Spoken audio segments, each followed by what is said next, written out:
આગામી 5 દિવસના વાતાવરણને લઈને હવામાન વિભાગે આગાહી કરી છે। દક્ષિણ પૂર્વી અરબી સમુદ્રમાં અપર એર સાયક્લોનિક સર્ક્યુલેશન બનતા ગુજરાતમાં હળવા વરસાદની આગાહી કરવામાં આવી છે। આજે અને આવતીકાલે રાજ્યના કેટલાક જિલ્લામાં છૂટોછવાયો હળવો વરસાદ વરસી શકે છે। રાજ્યમાં ફરી એક વખત કમોસમી વરસાદની આગાહી કરવામાં આવતા ખેડૂતો ચિંતાતુર બન્યા છે।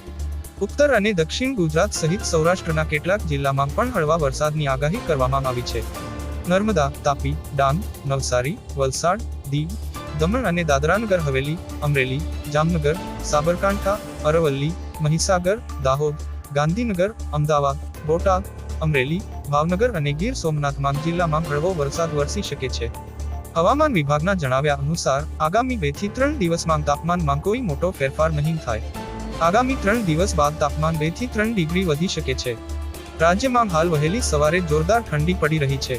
હવામાન વિભાગ દ્વારા આપવામાં આવેલા આંકડા પ્રમાણે રાજ્યમાં રવિવારે 10.5 ડિગ્રીથી લઈને 19.8 ડિગ્રી સુધી લઘુત્તમ તાપમાન નોંધાયું હતું। કચ્છના નલિયામાં 10.5 ડિગ્રી લઘુત્તમ તાપમાન નોંધાયું હતું।